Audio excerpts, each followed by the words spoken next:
Emergency नहीं है भाई, इमरजेंसी नहीं है। मान्यवर, एक प्रेस में कोई सवाल पूछता है तो कहते हैं बीजेपी के एजेंट हो, केस आते हैं तो जज पर आरोप कर देते हैं, चुनाव हारते हैं तो ईवीएम पर आरोप करते हैं, ईवीएम की दलील अब गले नहीं उतरती तो वोट चोरी का मुद्दा लेकर आए, वोट चोरी का मुद्दा लेकर पूरा बिहार में यात्रा निकाली, फिर भी हार गए। अब हारने का कारण आपका नेतृत्व है, ये हारने का कारण ईवीएम और मतदाता सूची नहीं। और अगर ये मानते हैं मान्यवर, अगर ये मानते हैं कि इनको कोई पूछने वाला नहीं है, भगवान करे मैं गलत पड़ जाऊं, कांग्रेस के कार्यकर्ता इनका हिसाब मांगेंगे। एक दिन कांग्रेस के कार्यकर्ता इनका हिसाब मांगेंगे कि इतने चुनाव कैसे हार गए। मान्यवर, कोई जज आजादी के इतने साल में नहीं हुआ है मान्यवर कि कोई जज एक जजमेंट दे तो जज के खिलाफ इंपीचमेंट लेकर आते हैं। अपनी वोट बैंक को एड्रेस करने के लिए इंपीचमेंट लेकर आते हैं मान्यवर। और ये सारे ने तो साइन कर दिया, साथ ही साथ उद्धव जी ने भी साइन कर दिया। उद्धव जी, जजमेंट क्या है? एक पहाड़ी पर मान्यता है कि हाँ सबसे ऊपर दिया जलाया जाए। मान्यवर, एक वोट बैंक को संभालने के लिए एक हाईकोर्ट के जज के सामने इंपीचमेंट लेकर आए हैं। देश की जनता उनको मदद नहीं करे।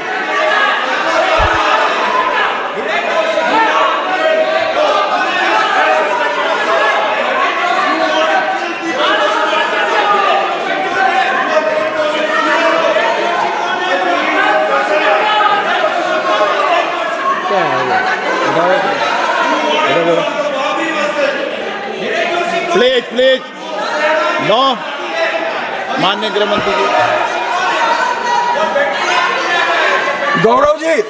गौरव जी बैठ जाइए, नया मुद्दा शुरू हो रहा है।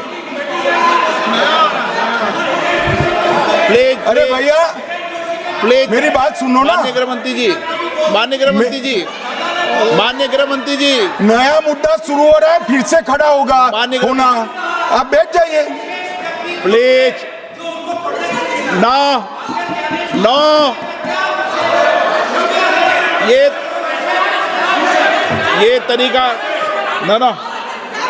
मणिकम जी प्लीज बैठिए। नो, ये तरीका ठीक नहीं है। प्लीज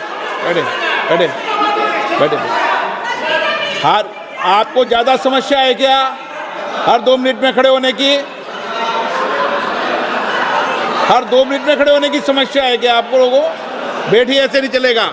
मान्यवर, 2014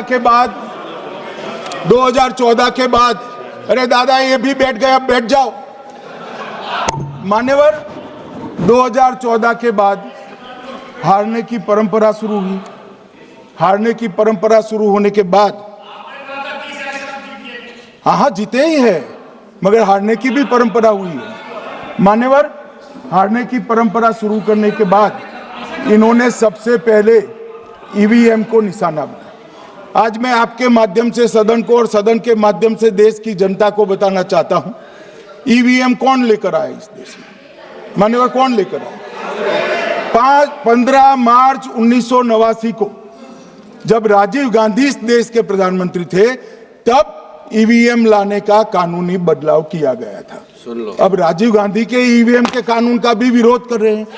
मान्यवर, इसके बाद में अरे सुनो ना क्या प्रक्रिया हुई।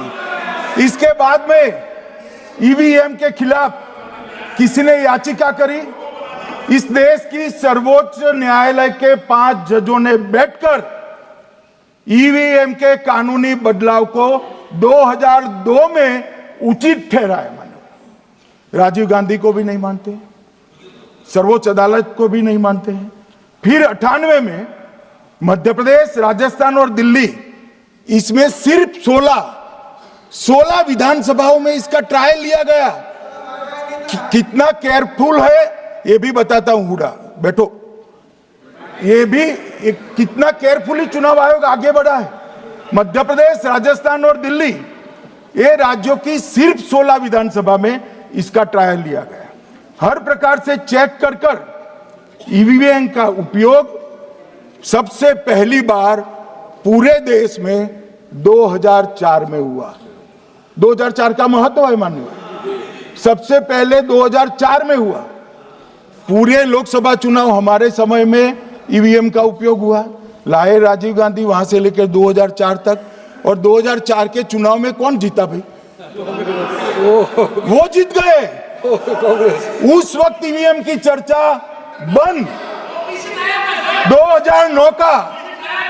2009 का चुनाव हुआ, पूरा ईवीएम से हुआ, ये जीत गए, चुप्पी साध ली। 2014 में सब हम जीते तो कौ चालू कर दी वो सरकार में थे। मान्यवर, ये क्या है?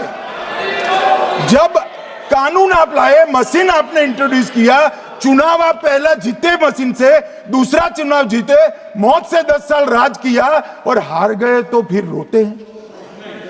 मान्यवर, देश की जनता मानती है इसको। और दूसरी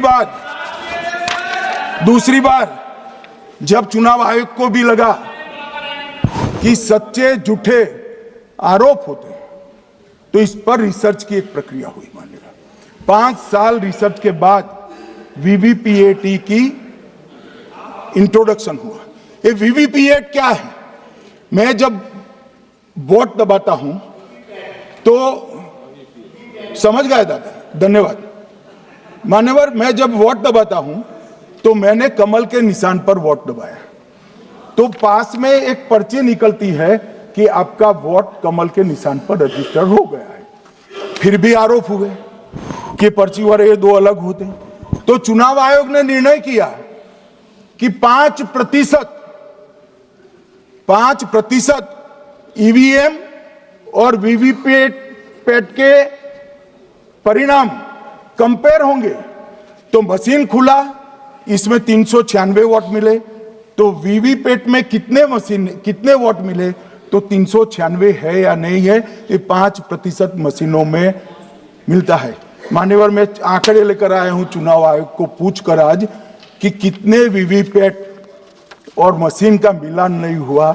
आज तक 16,000 मशीन और वीवीपैट का मिलान हुआ है, एक भी वोट का बदलाव नहीं। और ये जब मतगणना होती है तब उनके पोलिंग एजेंट बैठते हैं मान्यवर, परिणाम पर वो साइन करते हैं, दोनों प्रकार के, मशीन के और वीवीपीएटी के परिणाम पर भी साइन करते हैं मान्यवर। और ये इस पर आरोप लगा रहे हैं मान्यवर। अब ये कह रहे हैं कि उस वक्त वाईफाई नहीं थी। सबसे पहली बात, 2004 में वाईफाई आ चुकी थी, मगर फिर भी चलो मान लो, आरोप लगाते गए। ईसीआई ने 2009 में एक छेड़छाड़ के आरोप पर भाग लेने के लिए 10 राज्यों में 100 ईवीएम लगाई गई। सब लोगों ने प्रयास किया, 2009 में कोई छेड़छाड़ नहीं कर पाए, फिर भी आरोप लगाए। तो 2017 में इलेक्शन कमीशन ने जून 2017 में 3 दिन तक ईवीएम इलेक्शन कमीशन की ऑफिस में रखे कि कोई भी पार्टी आकर, कोई भी टेक्नोक्रेट आकर, कोई भी साइंटिस्ट आकर ईवीएम को हैक कर बता दे। ये तो गए ही नहीं, ये नहीं गए मान्यवर। ये सिर्फ प्रेस में आरोप करते, ना अदालत में जाते हैं, ना चुनाव आयोग के पर जाते मान्यवर, मगर एक्सपर्ट भी नहीं गए। आप कोई एक्सपर्ट भेज देते भैया, एक्सपर्ट भी नहीं भेजा। और मान्यवर 2017 में फिर चुनाव आयोग इस निर्णय पर पहुंचा कि आने वाले सब चुनाव ईवीएम से होते हैं। अब चुनाव आयोग ने तो निर्णय कर दिया, मगर मैं भी साहब थोड़ा ज्यादा सोचता हूं। तो मैंने सोचा साला ये चुनाव आयोग कहता है कुछ नहीं हो रहा है, कुछ नहीं हो रहा है, तो ये लोग आरोप क्यों लगा रहे हैं?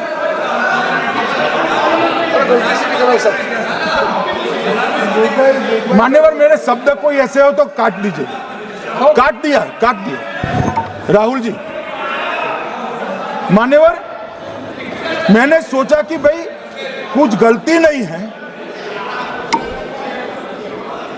मान्यवर कोई गलती नहीं है तो ये लोग विरोध क्यों कर रहे हैं? फिर मुझे याद आया कि मान्यवर जब इनके जमाने में चुनाव होते थे, बिहार और यूपी में सरकारें बनाती होती थी, पूरे के पूरे वोट के बक्से हाईजैक कर लिए जाते। ईवीएम आने से ये बंद हो गया, ईवीएम आने से बंद हो गया। और मान्यवर चुनाव की चोरी बंद हुई है, इसलिए पेट में दर्द हो रहा है। ईवीएम का दोष नहीं है, चुनाव जीतने का तरीका जनादेश नहीं था, करप्ट प्रैक्टिसेस थी, इसके कारण चुनाव जीतते थे। अब आज ये पूरे एक्सपोज हो चुके हैं। जब जनादेश पर चुनाव होता है तो आप जीत सकते हो, जीतो, स्वागत है उसका, मगर जब हारते हो तो अन्य कारण बताना, जैसे पहले मैंने कहा, ऐसा बताना ये ठीक नहीं है। मान्यवर, कल मैंने लीडर ऑपोजिशन का भाषण स्वयं यहां बैठकर सुना है। पूरा भाषण उनका धागों में उलझ गया, थ्रेड्स में उलझ गया। मान्यवर, ये कहते हैं पीएम का शेड्यूल देखकर चुनाव आयोग चुनाव तय करता है। मेरा सभी सांसद महोदय से करबद्ध निवेदन है कि चुनाव होने के पहले के 1 महीने पीएम का शेड्यूल, और पीएम को लगभग 24 और 16 कितना होता है, 40 महीना हो गया। इसमें से किसी भी 1 महीने का शेड्यूल दिखाओ।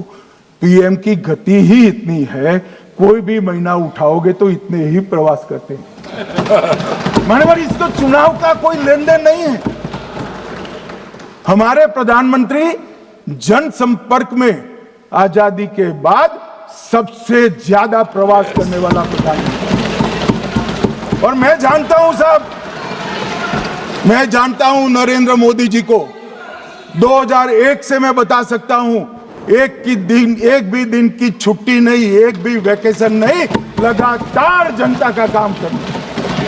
मैंने कभी नहीं देखा उनको वैकेशन में।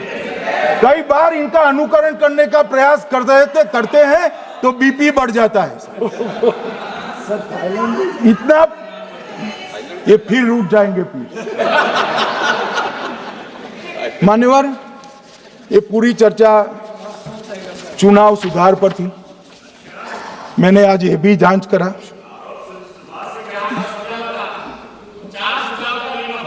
सुनो ना, जरा धैर्य रखो भाई।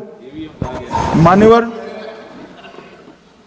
मैंने आज सुबह चुनाव आयोग के वहां जांच कराई। जांच मतलब कोई गोपनीय चीज नहीं पूछी है, आप इसका इश्यू मत बने।